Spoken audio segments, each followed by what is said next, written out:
नमस्कार. मी प्राध्यापक शीतल बर्गे, प्राध्यापक संभाजीराव कदम महाविद्यालय देऊर. आज आपण BCom सेकंड सेमिस्टर फर्स्टमधील कॉर्पोरेट अकाउंटिंग या विषयामधील इश्यू ऑफ शेअर्स या टॉपिकचा अभ्यास करणार आहोत. पहिला प्रॉब्लेम आपण आज पाहणार आहोत. या ठिकाणी आपण पाहू शकतो प्रॉब्लेम लिहिलेला आहे, तो आपण आता रीड करूया. XYZ Limited having an authorized capital of ₹1 lakh divided into 5,000 6% preference shares of ₹10 each and 5,000 equity shares of ₹10 each. Issued 4,000 equity shares and 3,000 preference share for public subscription. All the shares issued were applied for and the amount were called as under. इथे काय सांगितलेलं आहे आपल्याला, XYZ ह्या कंपनीने 1 लाख रुपयांचे shares authorised केलेले आहेत. त्यापैकी इक्विटी शेअर्स 5,000 इक्विटी शेअर्स आहेत. प्रत्येक शेअर्सची किंमत 10 रुपये आहे आणि 5,000 हे 6% प्रेफरन्स शेअर्स आहेत. त्याचीसुद्धा प्रत्येकी किंमत किती आहे, 10 रुपये आहे. तर हे 10,000 इक्विटी शेअर्स XYZ या लिमिटेड या कंपनीने काय केलेले आहेत, 1 लाख रुपयांमध्ये खरेदी केलेले आहेत. परंतु 5,000 हे जे प्रेफरन्स शेअर्स आहेत त्यापैकी फक्त 3,000 प्रेफरन्स शेअर्स त्यांनी पब्लिकसाठी ओपन केलेले आहेत आणि 5,000 जे इक्विटी शेअर्स आहेत त्यापैकी 4,000 इक्विटी शेअर्स हे पब्लिकसाठी ओपन केलेले आहेत. म्हणजे 5,000मधले 3,000 प्रेफरन्स शेअर्स आणि 5,000 इक्विटी शेअर्समधले 4,000 इक्विटी शेअर्स, अशा प्रकारे एकूण 7,000 इक्विटी शेअर्स त्यांनी ओपन केलेले आहेत पब्लिकसाठी, म्हणजे ते विक्रीसाठी त्यांनी काढलेले आहेत.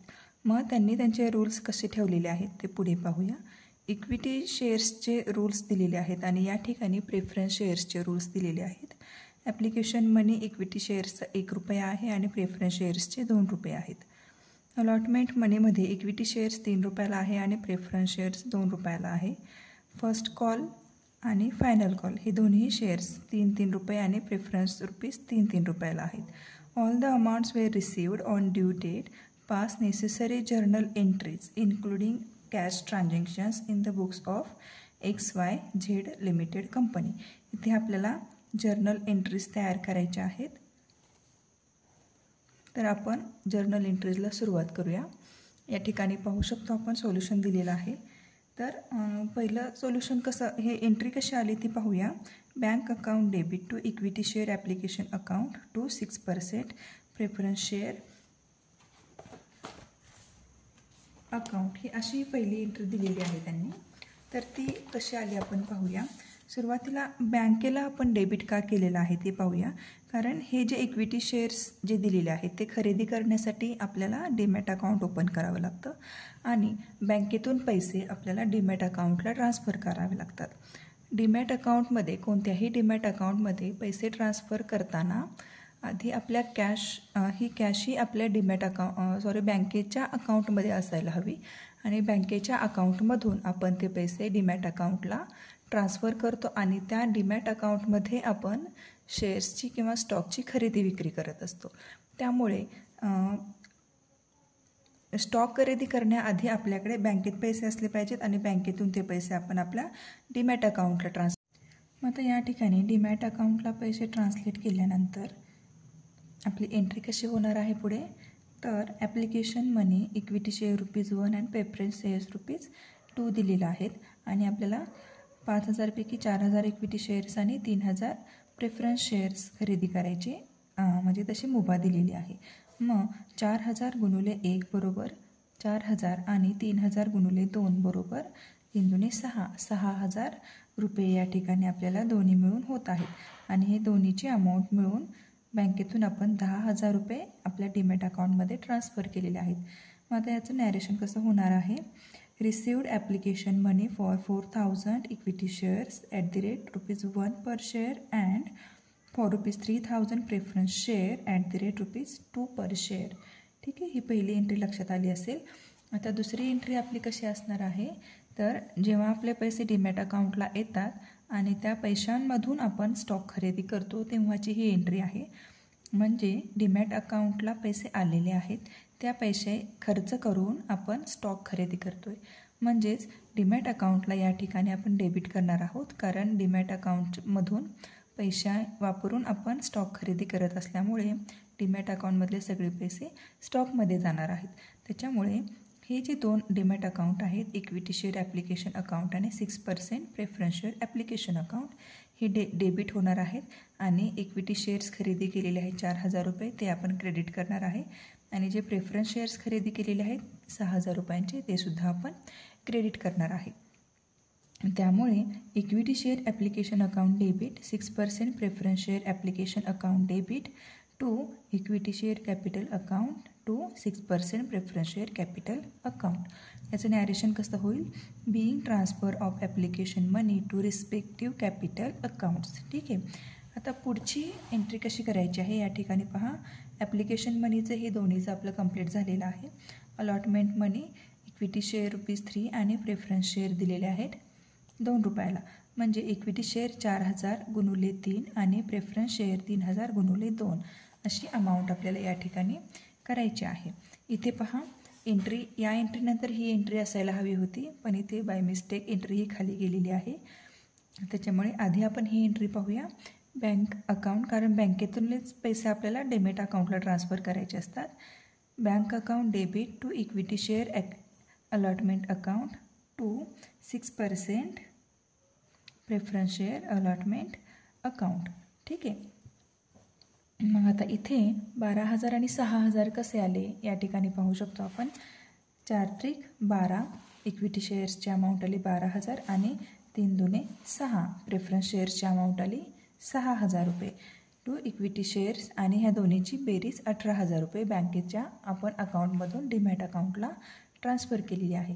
आता हीच एंट्री या ठिकाणी जेव्हा डीमॅट अकाउंटच्या पैशातून आपण स्टॉक खरेदी करतो तेव्हा डीमॅट अकाउंटमध्ये असणारे पैसे हे कुठे जातात? स्टॉकमध्ये जातात. म्हणजे डीमॅट अकाउंटमधले पैसे तुमचे बाहेर जातात, म्हणजे डेबिट होतात आणि स्टॉकमध्ये क्रेडिट होतात. म्हणून इथे एंट्री झालेली आहे पहा.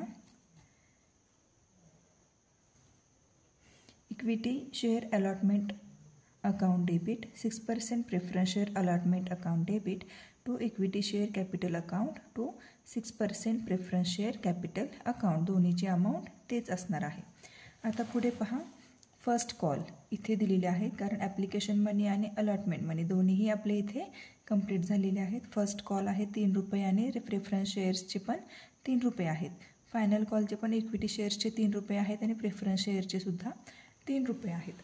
मग इथे आपली एंट्री सोपी झालेली आहे, कारण अमाऊंट चारही एंट्रीची एकसारखीच येणार आहे. इथे पाहू शकतो आपण पहा. बँक अकाउंट सेम त्याच पद्धतीने जशी आपण सुरुवातीला एंट्री केलेली होती, इथे आणि तशीच इथे सुद्धा करायची आहे.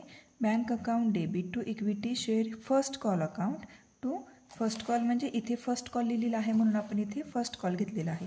इथे अलॉटमेंट अकाउंट घेतलेलं आहे, कारण आपल्याला इथे अलॉटमेंट मनी दिलेला आहे म्हणून इथे आपण अलॉटमेंट अकाउंट घेतलेलं आहे. ठीक आहे. सेम याच पद्धतीने करायचे आहेत. 4×12 इथे आपण 12,000 घेतलेले आहेत आणि 3×9 म्हणून आपण प्रेफरन्स शेअर्सचे 9,000 घेतलेले आहेत. दोन्हीची बेरीज झाली 21,000.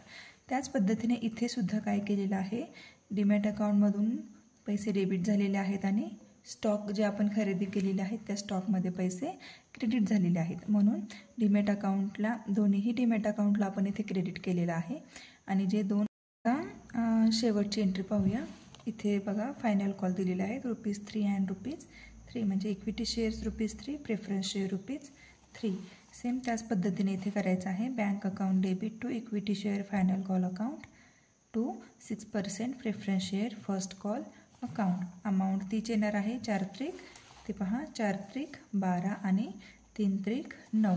4×12 आणि 3×9 ह्या दोन्हीची बेरीज बँक इथे घेणार आहोत आपण 21,000, कारण 21,000 हे बँकेतून पैसे आपण आपल्या डीमॅट अकाउंटमध्ये ट्रान्सफर केलेले आहेत.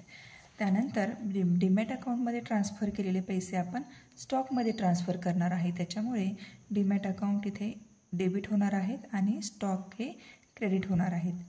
Equity share final call account debit 6% preference share final call account debit to equity share capital account to 6% preference share capital account. Amount दोन्हीचीही सेमच या ठिकाणी येणार आहे. याचं नॅरेशन कसं होईल? Made a final call of ₹3 per share on 4,000 equity shares and 3,000 preference shares. अशा प्रकारे हा प्रॉब्लेम आपला इथला संपलेला आहे. सगळ्यांनी हा प्रॉब्लेम वहीमध्ये लिहून काढायचा आहे आणि जर्नल एंट्रीज व्यवस्थितरित्या आखून त्याच्यामध्ये हा प्रॉब्लेम सोडवायचा आहे.